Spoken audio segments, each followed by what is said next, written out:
ফেনীতে মাদকাসক্ত ছেলের ছুরিকাঘাতে মা নিহত, গুরুতর আহত বাবা ও বোন চট্টগ্রাম মেডিকেলে ভর্তি। ঘাতককে ধরে পুলিশে দিয়েছে এলাকাবাসী। ছেলে ওর বাবারও কুপাইছে এবং ওর বোনেরও কুপাইছে এবং ওর মারও কুপাইছে, তো মা মারা গেছে। অনলাইনে ছুরিগুলো অর্ডার করে এবং সে পরিকল্পিতভাবে এই ঘটনাটা ঘটেছে। নারায়ণগঞ্জের ফতুল্লায় আবারও গ্যাসের লিকেজ থেকে বিস্ফোরণ, বাবা ও 3 ছেলে দগ্ধ। গুরুতর অবস্থায় নেওয়া হচ্ছে জাতীয় বার্ন ইনস্টিটিউটে। আকস্মিক প্লাবনে বছরের ফসল হারিয়ে দিশেহারা হাওরের কৃষক, পরিবারের খোরাকির যোগান আর ঋণের কিস্তি পরিশোধ নিয়ে দুশ্চিন্তা। ফ্যামিলির মাঝে মানুষ আছে তোমার 7 জন, ঋণ ফিন করে জমে করছি কি কোরবানির তো তফিক আমরা পেয়েছি না, কেউ যদি দেয় আমরা হাইতাম। ধান তো হচ্ছই, আমরা নিজে কিভাবে খামো আর গরু কিভাবে পালমো, একবার তো ভগবান ছাড়া কেউ দিয়ে করতে পারতো না।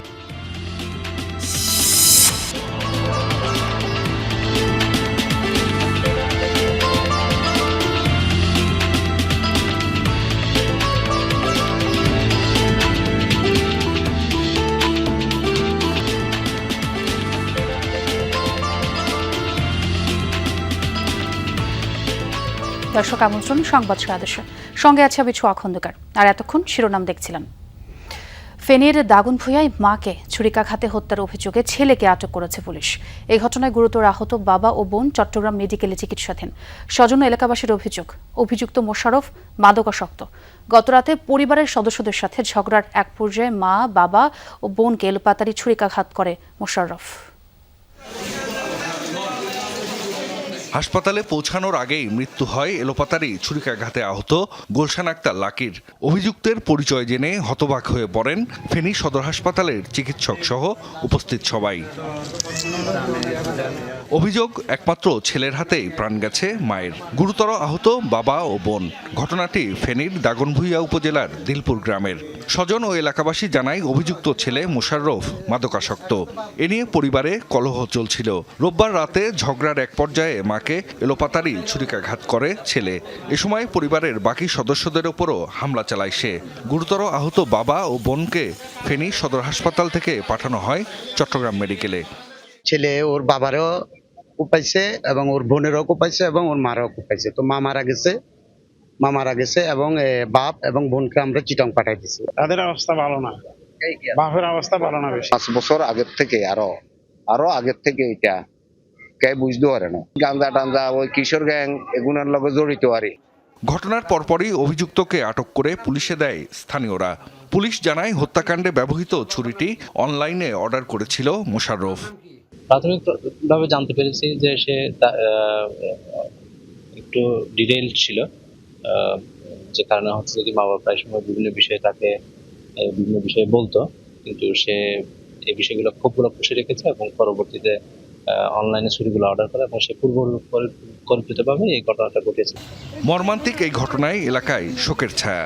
হত্যাকারীর কঠোর সাজা নিশ্চিতের দাবি জানিয়েছেন স্থানীয়রা। জাহিদ হাসান, যমুনা নিউজ। গাজীপুরের কালিয়াকৈরে গরু চোর সন্দেহে 3 জনকে পিটিয়ে হত্যার ঘটনায় 2টি মামলা হয়েছে, তবে এখনও গ্রেফতার হয়নি কেউ। পুলিশ বাদী হয়ে হত্যা মামলা এবং স্থানীয় আবুল বকর নামে এক ব্যক্তি গরু চুরির মামলা করেছেন। হত্যা মামলায় অজ্ঞাত 200 থেকে 250 জনকে আসামি করা হয়েছে। রোববার ভোরের দিকে কালিয়াকৈরের বাগচালা গ্রামে গরু চোর সন্দেহে 3 জনকে পিটিয়ে হত্যা করে এলাকাবাসী। স্থানীয়রা জানায়, কয়েকদিন ধরে এলাকায় গরু চুরির ঘটনা বেড়ে যাওয়ায় বাসিন্দাদের মধ্যে ক্ষোভ ছিল। ভোরে একটি ট্রাক নিয়ে কিছু লোক এলাকায় প্রবেশ করলে গরু চোর সন্দেহে তাদের ঘিরে ফেলে গ্রামবাসী। পরে 3 জনকে ধরে গণপিটুনি দেওয়া হয়, আগুন দেওয়া হয় পিকআপ ভ্যানটিতেও। নারায়ণগঞ্জের ফতুল্লায় আবারও গ্যাসের লিকেজ থেকে বিস্ফোরণের ঘটনা ঘটেছে। এতে আহত হচ্ছেন একই পরিবারের 4 জন। তাদের জাতীয় বার্ন ইনস্টিটিউটে ভর্তি করা হয়েছে। সকাল 6:30টার দিকে ফতুল্লার কুতুবপুর রাখিবাজার এলাকায় এই ঘটনা ঘটে। স্থানীয়রা জানান, একতলা একটি ভবনে ভাড়া থাকেন আব্দুল কাদের ও তার পরিবার। সকালে তাদের বাসায় বিকট শব্দে বিস্ফোরণ হয়, ভেঙে পড়ে দরজা জানালা। দগ্ধ হন আব্দুল কাদের ও তার 3 ছেলে। পরে তাদের উদ্ধার করে জাতীয় বার্ন ও প্লাস্টিক সার্জারি ইনস্টিটিউটে ভর্তি করা হয়। চিকিৎসক জানান, আব্দুল কাদেরের শরীরের 57%, মেহেদির 18%, সাকিবের 17% ও রাকিবের শরীরের 25% পুড়ে গেছে। মেহেদি ও রাকিবের শ্বাসনালীও দগ্ধ হয়েছে। তাদের 4 জনের অবস্থাই গুরুতর।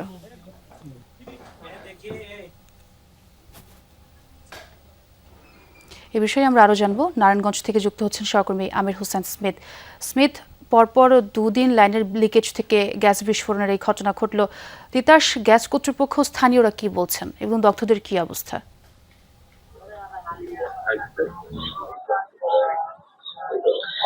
ছোঁয়া এই নারায়ণগঞ্জের ফতুল্লায় পরপর দুটি ঘটনা ঘটলো এবং দুটি ঘটনায় কিন্তু হৃদয় বিদারক এবং দুটি ঘটনাই খুব ভয়াবহ আকার ধারণ করেছে।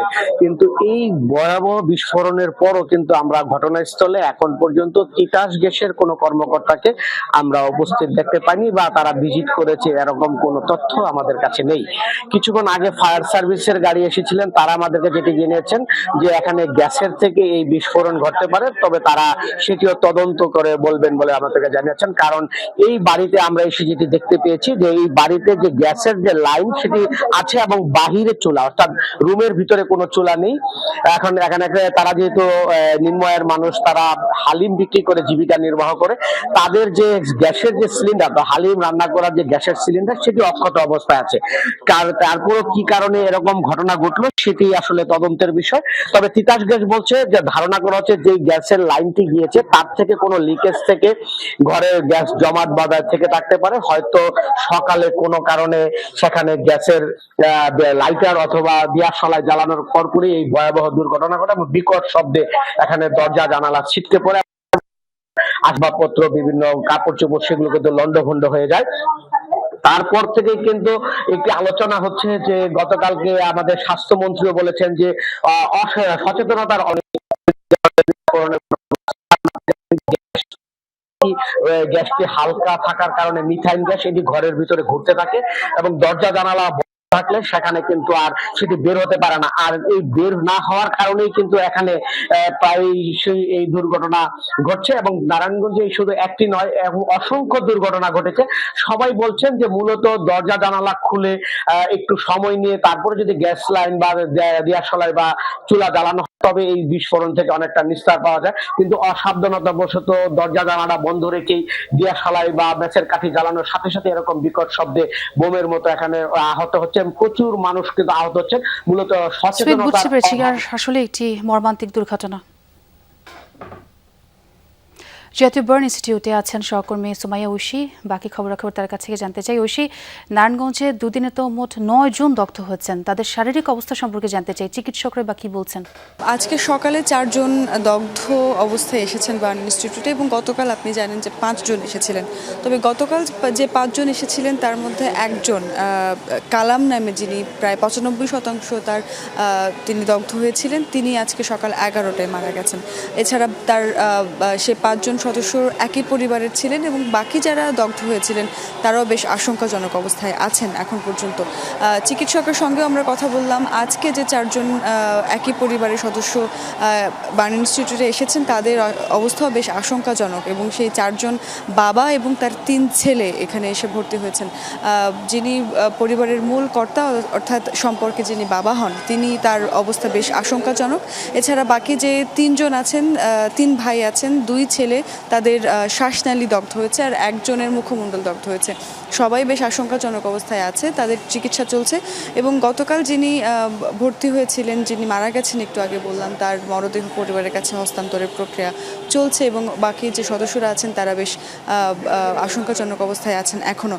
চিকিৎসকের সঙ্গে আমরা কথা বলেছিলাম, চিকিৎসক বলছেন যে আজকের যে ঘটনা, সেই ঘটনায় ফ্রিজের কম্প্রেসার বিস্ফোরণের মাধ্যমে হতে পারে বলে প্রাথমিকভাবে ধারণা করা হচ্ছে। যদিও গতকালকে যে 5 জন সদস্য এসেছিলেন, যার মধ্যে একজন মারা গেছেন, সেই 5 জন সদস্য গ্যাস লিকেজের মাধ্যমে এই বিস্ফোরণের ঘটনা ঘটেছিল বলে নিশ্চিত হওয়া গেছে। তবে আজকের যে ঘটনাটি সেটি আসলে ফ্রিজের কম্প্রেসার বিস্ফোরণের মাধ্যমে হয়েছে বলে ধারণা করা হচ্ছে। তবে আজকের ঘটনায় যিনি বাড়ির নারী সদস্য, তিনি কিছুটা আহত হয়েছেন।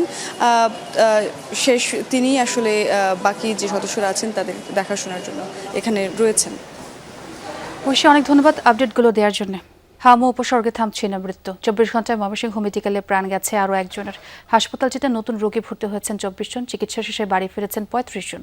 সিলেটের হাসপাতালগুলোতে 24 ঘন্টায় ভর্তি হয়েছেন 65 জন। চিকিৎসাধীন রয়েছেন 280 জন রোগী। এছাড়া রাজশাহী, বরিশাল, খুলনা ও চট্টগ্রাম বিভাগের বিভিন্ন হাসপাতালে রোগীর ভিড় রয়েছে। কোথাও কোথাও আইসোলেশন ওয়ার্ডে শয্যা সংকটে বারান্দায় রেখেও রোগীদের চিকিৎসা দেওয়া হচ্ছে। এতে ভোগান্তি পোহাতে হচ্ছে রোগী ও স্বজনদের। বাড়ছে সংক্রমণ ঝুঁকিও। আমার ওইখানে মৌসুদ পানি দিয়েছিল, তো ভালো টালো হয়নি, আরাম টারাম কোনো কিছু বুঝতে পারিনি, কারণ আমি এখানে সরাসরি এখানে এসে ভর্তি হয়েছি। বাড়ি যা দেখছি হাম বের হয়ে গেছে, ফের তখন সরকারি হাসপাতালে এলাম, তখন ভর্তি হয়ে যেতে বলল। এগুলা ভালো হয়ে গেছে, চলে গেছিলাম, ফের মেয়ের এগুলা হয়েছে, তাই এসেছি 4 দিন হলো।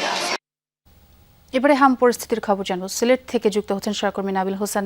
নাবিল, হাসপাতালের সার্বিক পরিস্থিতি জানতে চাই, কি দেখছেন, চিকিৎসকরা কি বলছেন এই প্রকোপ নিয়ে? হাসপাতালের পরিস্থিতি আসলে মোটেই সুখকর নয়। আমরা যে হাসপাতালে আছি সেটি হচ্ছে শহীদ শামসুদ্দিন আহমদ হাসপাতাল, যে হাসপাতাল শুরু থেকেই সিলেটে হামের উপসর্গ বা হাম নিয়ে যারা আক্রান্ত হচ্ছেন তাদের চিকিৎসা দিয়ে আসছে, এবং আজকে এই হাসপাতালে দুপুর পর্যন্ত যে রিপোর্ট আছে সেটি হচ্ছে যে 125 জন রোগী এখানে ভর্তি আছেন, যেটি হাম শুরু হওয়ার পর সম্ভবত সবচেয়ে বেশি ভর্তি রোগীর সংখ্যা, কারণ এই হাসপাতালে শয্যা সংখ্যা 100।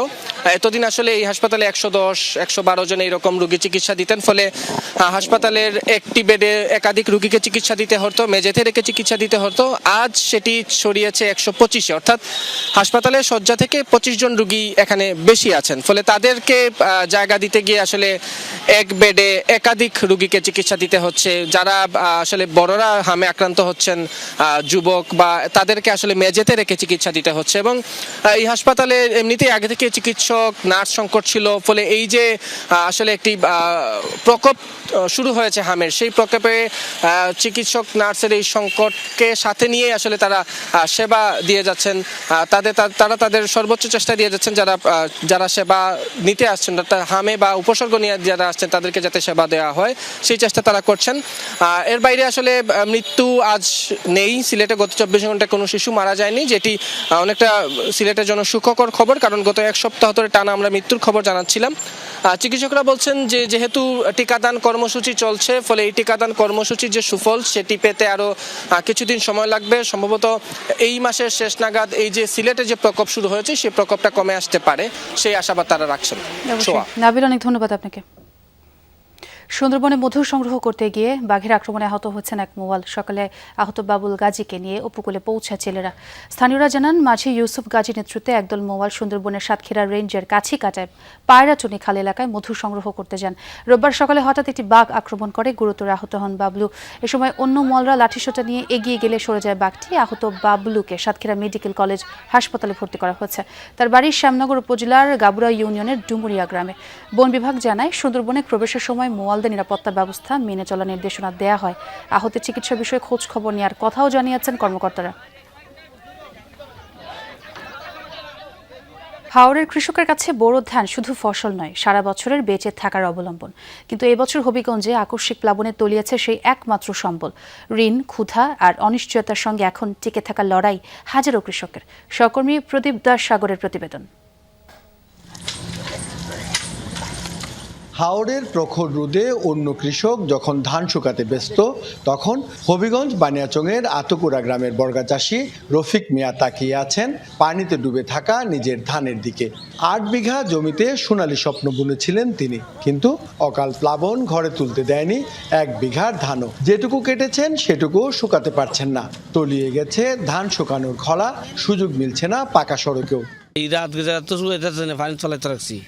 মনে করুন রাস্তার মধ্যে মানুষে শুকাইলে পরে আমি শুকাইম, আর শুকাল রাস্তার দিকে খাদ্য লেগে। স্ত্রীর অলংকার বন্ধক রেখে বর্গা নিয়েছিলেন জমি, এনজিও থেকে নিয়েছেন ঋণও। ঘরে ফসল না উঠলেও থেমে নেই কিস্তির চাপ, প্রতিদিনই বাড়ছে দেনা।